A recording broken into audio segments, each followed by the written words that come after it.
Usually when we conceptualize our lives, we default to this very specific imagery, like a boat on a river. Yeah, that's the classic one. Right. We imagine ourselves situated right in the present moment, just sort of floating down this unstoppable current. And the water, in this analogy, is time itself. It just pushes us inevitably away from the past, Ugh. continuously through the present, and rushing relentlessly into an unknown future. It's basically the most deeply ingrained, intuitive assumption of human existence. Hmm. You know, the current only goes one way. You absolutely can't paddle backwards. And the flow is entirely independent of your presence. You're just subjected to it. Right, exactly. It feels completely external, totally out of our control. But occasionally you encounter a piece of theoretical architecture that asks you to step out of the boat entirely. To completely abandon the river. Yes, to look at the river and realize there is literally no water. There's no current. You aren't floating down a river at all. You are actually sprinting through a completely static, frozen museum. And you're illuminating statues one by one with a flashlight, tricking your own brain into thinking the statues are dancing. Which is, I mean, it's a complete inversion of how we process reality. It takes the fundamental assumption of temporal flow, which is literally the bedrock of our daily physical experience, and entirely reorients the mechanical architecture underneath it. Welcome to the Deep Dive. We are thrilled to have you here with us today. We know exactly why you tune in. You want to cut through the noise, right? You're looking for a thorough, paradigm-shifting aha moment without getting bogged down by massive information overload. And today's a big one. Huge. Today we are diving into a stack of brand new, completely untested scientific source material, our mission. We're going to entirely dismantle and rebuild your understanding of time. We're framing this entire discussion around one central question. What if time isn't flowing, but you are? It is a premise that basically challenges the very foundation of not just cosmology, but human cognition itself. So the foundational document we are exploring today is a working paper. It's titled The Frame Theory of Temporal Perception, a synthesis of 3D holographic mesh dynamics and human consciousness. And the context of this document is just as fascinating as the theoretical physics inside it. We are looking at the absolute bleeding edge of open science here. Oh, extremely bleeding edge. I mean, the ink, digitally speaking, is still wet. It was published literally today, April 9, 2026. This is a Version 1 working paper hosted on Zenodo, which is the open access repository powered by the CERN Data Center and Invenir DM. And as of our reading this morning, this paper has exactly 2 views, 2 downloads, 0 citations. Wow. Yeah. You, listening right now, you are getting access to a completely novel theoretical framework before the global scientific community has even had a chance to aggregate it, let alone debate it. What's fascinating here is that it's just a raw transmission of a new structural ontology. There's no peer review yet, no institutional gatekeeping, just pure, unfiltered hypothesis submitted by an independent researcher. Right, a researcher named Pasan Senanayake.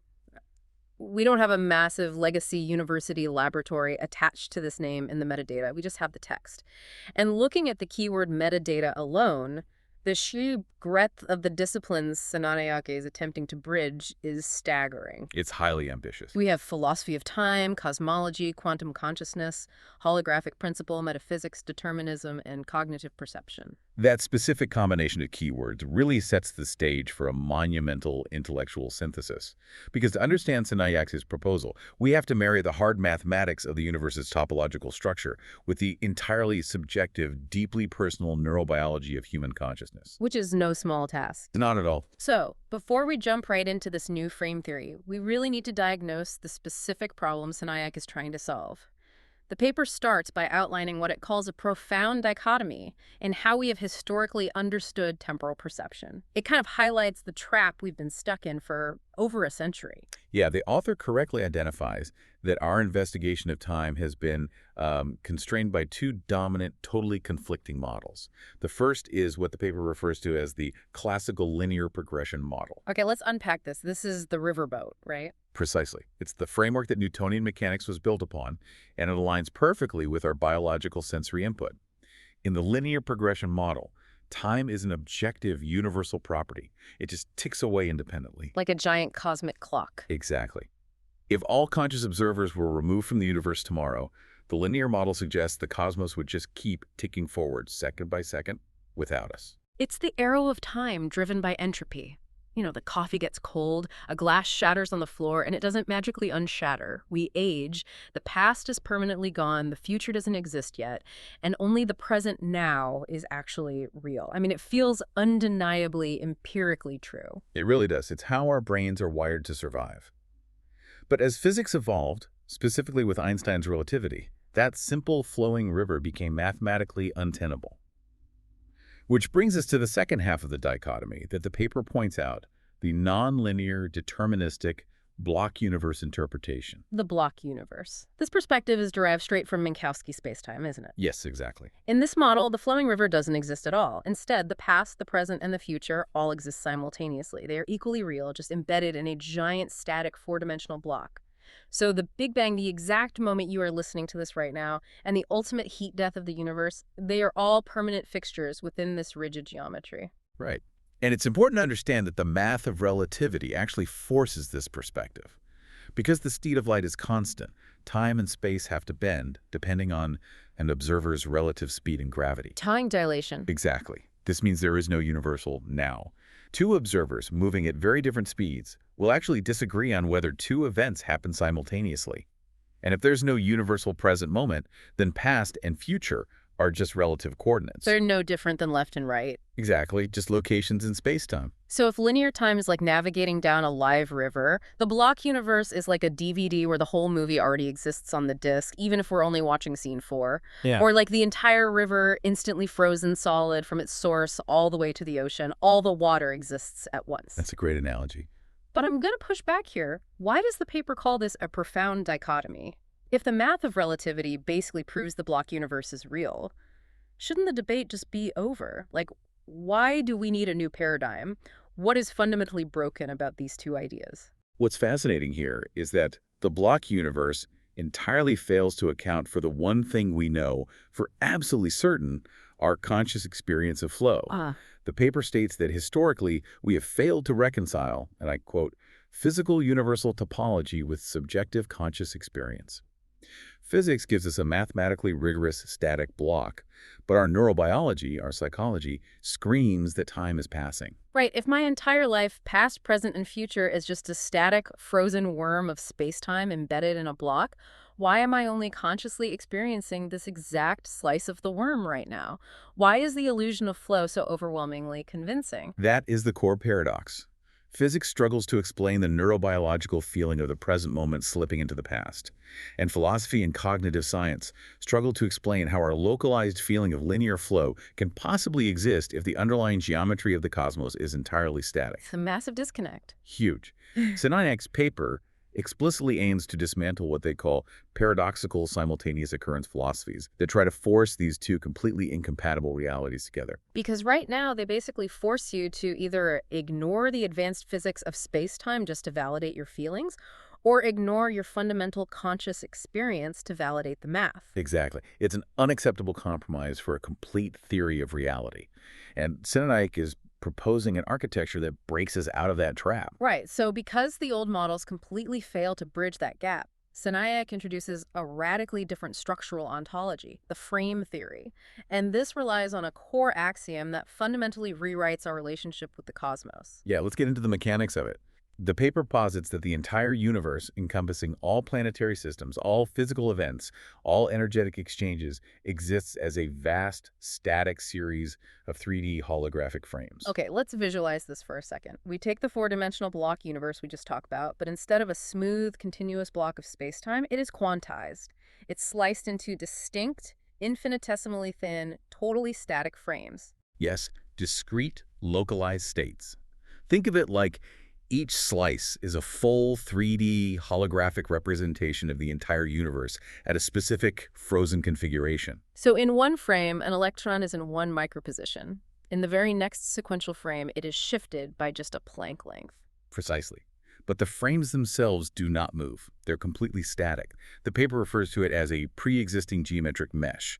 All the frames are already there, permanently locked into this structure. Which leads to the massive paradigm shift of the paper. Because under this rigorous theoretical framework, time itself is not an intrinsic flowing property of the cosmos. That is the pivotal departure from classical thinking. Time is entirely stripped of its status as a fundamental active dimension. It is not a force. It does not naturally flow or expand or carry anything forward. It's essentially a cosmic reel of film. If you take a physical reel of movie film and unspool it on a table, you can look at all the individual photographs. The images themselves don't possess motion. They are entirely static pieces of celluloid. The motion is an illusion created after the fact. That's the perfect way to look at it. But wait, let me push back on this. Because if the universe is entirely static, if it is just a frozen geometric mesh of 3D holograms, and time doesn't actually exist as a flowing property of the cosmos, how is anything happening? What do you mean? I mean, why did my coffee literally lose thermal energy and get cold while I was reading this Zenodo page? If the universe has no intrinsic flow, what is driving the change from one frame to the next? How do we get from a hot coffee frame to a cold coffee frame? This raises an important question, and you're identifying the exact mechanism that requires a new agent. Because a static reel of film sitting on a table does nothing. Right, it's just plastic. Exactly. To create a movie, you need a projector. You need a mechanism of illumination to move from one frame to the next. In this theory, the universe is the pre-existing geometric mesh. The flow of time, the aging, the cooling coffee, the expanding universe is an illusion generated by something else entirely, something moving through the mesh. Okay, so if the universe is just a stack of static, frozen 3D fromes, something has to be flipping the pages. According to Senanayake, that locomotive force is us. Us. Yes. The paper reveals its central mechanism very clearly. Yeah. Human consciousness is the sole active agent. Wow. Centering human consciousness as the sole active agent in a cosmological model is an incredibly bold claim. I mean, it borders on anthropic absolute. It sounds almost like philosophy rather than physics. It certainly places the observer back at the center of the physical process. Right. In a way, physics has largely avoided since the Copenhagen interpretation of quantum mechanics. Right. Senanayake argues that time is merely an experiential byproduct. It is a localized sensation generated entirely by the movement of human consciousness traversing this pre-existing geometric mesh. So the mesh is the reel of film, and consciousness is the light bulb in the projector shining through it. The friction of that movement, the biological processing of those static 3D holographic frames, one after another, is what we perceive as the flow of time. Yes. Time is literally just the exhaust generated by consciousness moving through geometry. Exhaust is a really great way to conceptualize the experiential byproduct the author mentions. The temporal flow has absolutely no physical reality outside of the conscious engine that is creating it. But the text actually goes much further than just saying consciousness moves through the mesh, gives us a strict physical parameter for that movement. The paper explicitly states that consciousness is traversing this pre-existing geometric mesh at the speed of light. Traversing this pre-existing geometric mesh at the speed of light. Yes. By defining the velocity of the subjective observer at Tony dollars, Senanayake attempts to ground a purely metaphysical concept, the mind, into the absolute bedrock of relativistic physics. Okay, let's map this out because here's where it gets really interesting. Imagine consciousness is a laser beam, right? And the universal mesh is a massive, incredibly detailed, dark, static 3D sculpture. Our consciousness sweeps across this dark sculpture at the literal speed of light, illuminating just one ultra-thin slice of reality at a time. A single frame. Exactly. That illuminated slice is what we call the present moment. As the laser sweeps forward at light speed, the present moment updates. The dark areas behind the laser are the past frames. The dark areas ahead are the future frames. It's a beautiful visualization. Hold on, I have a major question here. The speed of light is a physical limit for particles. It dictates causality, electromagnetism, and the propagation of massless photons in a vacuum. Right. So how can consciousness, which we understand as a subjective, non-physical emergence of neural activity, how can that have a physical speed limit like to no other? This is exactly how the paper integrates the neurobiology of subjective duration with the physics of relative motion. Okay, walk me through that. Well, in Einstein's relativity, the speed of light is the supreme constant. Space and time literally warp and dilate specifically to ensure the dollar remains constant for all observers. Right, time slows down the faster you move through space just to keep light speed constant. Exactly. So if the fundamental tick of human consciousness, essentially the cognitive frame rate that processes these 3D holographic slices, operates at the speed of light, you instantly unify relativistic physics with human neurobiology. Wait, really? So subjective duration, like how long a minute feels to me or how my brain sequences events, is actually rooted in the physical traversal of holographic data at light speed. Yes. The subjective feeling of time has a physical speed because it is a physical traversal. Hmm. The biological processing of the brain is just the hardware, but the conscious observation is the locomotive force traversing the topology. It's the engine. Exactly. By tying it into the Talagalar, frame theory ensures that the subjective experience of time fully respects the mathematical boundaries of Lorentz transformations and causality. It bridges the gap. That is brilliant. It allows the universe to remain a mathematically static, simultaneous block while fully validating our subjective feeling of a relentless flowing river. We aren't in the river, we are the river. We are the current. Man, that completely shifts how you view your own existence. But, any structural ontology worth its weight doesn't just explain the baseline everyday experience. It has to explain the abnormal stuff, too, the glitches. Oh, absolutely. If time is just an experiential byproduct of my consciousness scanning a static 3D mesh at the speed of light, how does this theory handle it when our perception of time breaks down? This is where frame theory becomes observable, rather than just purely theoretical. Senanayake applies this architecture directly to widely documented temporal and cognitive anomalies. Specifically, the paper completely redefines déjà vu and jamais vu. Well, let's talk about those, because we've all experienced déjà vu. You walk into a room or hear a specific sequence of words, and you are just hit with this overwhelming, uncanny sensation that you have lived this exact moment before. Right. And jamais vu is the inverse of that. Yeah, experiencing something highly familiar, like staring at a word you use every day, or walking into your own kitchen and suddenly feeling like it is completely alien and unrecognizable. Historically, the scientific and psychological communities have categorized these phenomena as, quoting from the paper here, psychological misfires, memory retrieval errors, or precognitive events. So basically, conventional science says the wetware in your head just hitched for a millisecond? Correct. The general consensus is that it's an internal biological error, like a signal from your optic nerve accidentally routes to your long-term memory before your short-term memory, tricking your brain into stamping a memory label on a real-time event. But Senanayake rejects that. Explicitly rejects that internal neurobiological dismissal. In frame theory, the experience of time is generated by consciousness moving through an external structure. Therefore, the anomalies are not internal biological errors, they are external structural errors. Structural errors in the universe itself. Exactly. According to the text, these phenomena are redefined as highly specific localized synchronizations or glitches within the holographic structure. Glitches in the hologram. We are essentially talking about cosmic buffering issues. That's a fun way to put it, yeah. Yeah. Well, let's look at the metadata for this paper again. It's actually kind of funny. Attached to the Zenodo post is a 32.9 megabyte MP4 file called Supplementary Video Frame Theory Overview.mp4. Now, if you stream a massive video file like that and your connection drops, the video player might loop the same frame twice to catch up, or the audio desyncs from the visual data. You get a buffering glitch. Senanayake is essentially arguing that déjà vu is literally a structural buffering glitch in the universe. That perfectly encapsulates the concept of a localized synchronization error.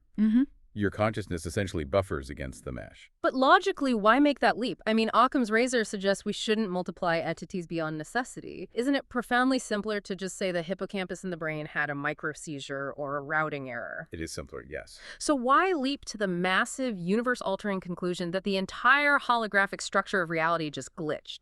Because if it were merely a biological misfire, the resulting experience should be chaotic, random neural noise. Right.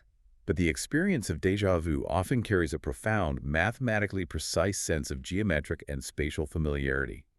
The environment itself feels duplicated. Senanayake addresses this by introducing a really fascinating concept, the mechanics of reality engineering. Reality engineering. That is a highly specific phrase from the text. It is, and it is intrinsically linked to another critical word in the paper. The mesh is described as moldable. Moldable. Yes. The 3D holographic mesh isn't entirely rigid like crystalline spacetime. It can flex, warp, or be altered by the passage of the locomotive consciousness. If the mesh is moldable, then a glitch isn't just a software bug in your brain. It's a topographical feature of the universe. Oh, wow. So déjà vu isn't a memory error in your biological hard drive. It is a moment where your consciousness literally skips a frame in the spatial geometry or resynchronizes with a piece of the holographic mesh it already illuminated a microsecond prior. Yeah. So during déjà vu, you are genuinely physically perceiving the exact same 3D holographic frame twice. Yes, it's not a false memory. It is a true, objective double perception of a warped piece of reality.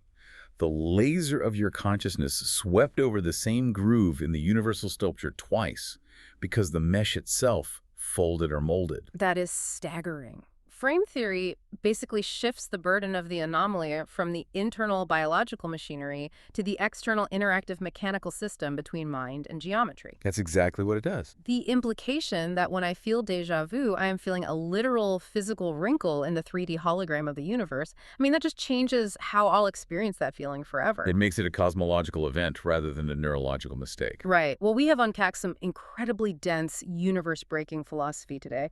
But we really need to look at the meta-context of this document. The scientific context. Exactly. Where does a theory, this massive, this paradigm shifting, stand in the scientific community right now? At this exact moment, it stands almost entirely outside the established paradigm. The paper openly acknowledges this isolation.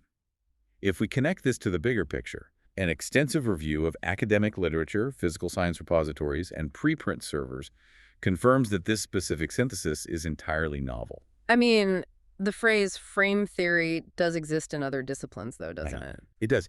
You find isolated elements bearing the nomenclature of frame theory in artificial intelligence, where frames are used as a data structure for representing stereotype situations. Right, like AI recognizing a room. Yeah. And you see it in behavioral psychology regarding cognitive heuristics. But Senanayake's specific cosmological synthesis, tying quantized 3D universal holograms to the speed of light via human consciousness, that has never been formally published in peer-reviewed physics or philosophy literature. And it hasn't been published anywhere until today on Zenodo, which is key here. This isn't locked behind a massive, expensive journal paywall like Elsevier or Nature. The author uploaded this working paper under a Creative Commons Attribution 4.0 international license. The CC BY 4.0 license is a very deliberate, highly significant choice. Yeah, for those who don't know, it allows anyone anywhere to read, redistribute, remix, and build upon the licensed work commercially or non-commercially, as long as the original creator is appropriately credited. Senanayake has taken a structural ontology that attempts to redefine the universe and simply handed it to the global internet for free. It's an incredible gesture. The text states it is structured for formal academic and interdisciplinary evaluation. They are essentially inviting the world to tear it apart, falsify the axioms, or build a whole new branch of physics upon it. It is the ultimate expression of the open access science movement, putting the raw, unfiltered mathematics and philosophy out into the light, relying on the decentralized collective intelligence of the global community to evaluate it, rather than waiting years for a closed-door peer review panel to validate it. It accelerates the potential for discovery exponentially. So what does this all mean for us?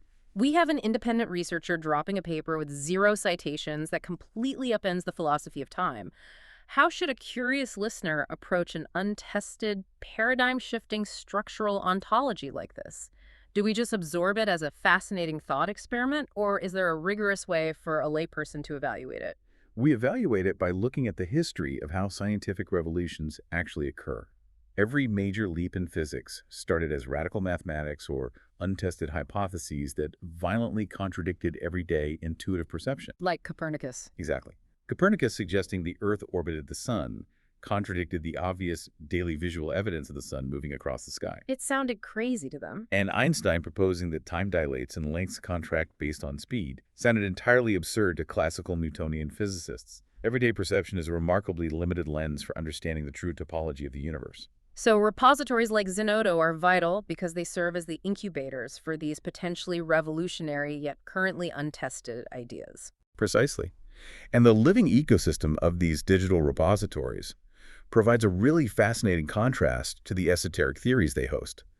For example, if you look at the Zenodo page for this very paper, there's a highly prominent administrative banner at the top of the screen. Oh, yeah, the maintenance warning. Yes, it warns about a planned intervention. On Thursday, April 23rd at 06.3 UTC, Zenodo will be unavailable for 20 to 30 minutes to perform a storage cluster upgrade. I love that. It's such a beautifully mundane, purely physical detail sitting right above a paper that is literally trying to mathematically redefine the metaphysics of time and space. But that mundane detail is profound in its own right. It underscores the ongoing, living physical infrastructure of digital science. The actual silicon servers at CERN require physical, chronological upgrades to host the data that might one day redefine the concept of chronology itself. That's a beautiful way to frame it. The pursuit of knowledge isn't just abstract philosophy. It is an active, physical, ongoing construction project. Exactly. As readers, we shouldn't necessarily accept frame theory as absolute truth today, but we must approach it with immense intellectual curiosity. We should watch the preprint servers to see if neurobiologists or quantum physicists begin to find empirical mathematical evidence that supports the existence of a moldable holographic mesh. It is an invitation to fundamentally alter our perspective while we wait for the science to catch up to the theory. Absolutely. All right, let's synthesize this mind-bending journey. We started with the failures of our historical models, the intuitive but physically flawed idea of a flowing river of time, and the mathematically rigorous but experientially hollow block universe where everything happens simultaneously. Right, and we found those classical models lacking because they failed to reconcile the rigid geometry of spacetime with the localized subjective feeling of continuous temporal flow. So we explored Pasan Senanayake's frame theory, introducing the core axiom that the entire universe is a vast, pre-existing static series of 3D holographic frames, a cosmic flipbook where time is entirely stripped of its intrinsic flow. And instead, time was redefined as an experiential byproduct. The exhaust fumes generated by human consciousness acting as the sole active agent, traversing this frozen geometry at the exact speed of light, bridging relativity and subjective duration. Then we applied this new theoretical architecture to cognitive anomalies, completely redefining déjà vu and jamais vu. Rejecting the biological misfire hypothesis, we explored how a moldable mesh creates localized synchronizations, literal, structural buffering glitches in the holographic universe. And finally, we examined the bleeding-edge reality of open science. A version 1 working paper released on Zenodo, utilizing a Creative Commons license to bypass traditional gatekeeping and invite interdisciplinary evaluation from the global community. I want to speak directly to you, the listener, right now. I want you to pause whatever you're doing. Take a deep breath. Look around the room you are in. Look the light hitting the walls or the street you are moving down. I want you to actively try to feel the passage of time in this exact microscopic second. Are you feeling a river flowing over you, pushing you helplessly forward? Or, if you really concentrate on the exact micro moment of now, are you feeling the relentless friction of your own consciousness burning like a light-speed laser through a static 3D geometric mesh, illuminating the unyielding frames of reality one by one? It's intense when you really think about it. It is. It is a perspective shift that instantly makes the mundane experience of existing feel breathtakingly active. It forces you to realize you are not a passive recipient of reality. You are the engine of it. And I want to leave you with one final lingering implication based on a highly specific terminology buried in the text. We discussed earlier that the paper explicitly defines this 3D holographic mesh as moldable, and it cites the mechanics of reality engineering. A moldable mesh subject to reality engineering. Think about the immense future implications of those two concepts combined. If the universe's geometric holographic mesh is truly moldable, and if human consciousness is the sole active agent providing the locomotive force through it, does that mean our role will forever remain purely observational? Oh, man. Right now, we conceptualize ourselves as passengers, just passively illuminating the frames as our consciousness sweeps over them. But if we possess the light-speed locomotive force, and the fundamental topology ahead of us is moldable, it implies that in the evolutionary future, human consciousness might not just passively experience the passage of time. We might learn to actively engineer the holographic frames ahead of us before we even arrive at them. Precisely. The frame theory doesn't just redefine our past and present. It quietly, mathematically asks if we are ultimately destined to graduate from passengers in time to the architects of the mesh itself. We wouldn't just be the laser scanner passively reading the dark 3D sculpture. We could evolve to become the chisel. That's it, exactly. That is an unbelievable place to leave it. Next time you feel like you're stuck, helplessly floating down the river, just remember, there is no water. You're just sprinting through the museum.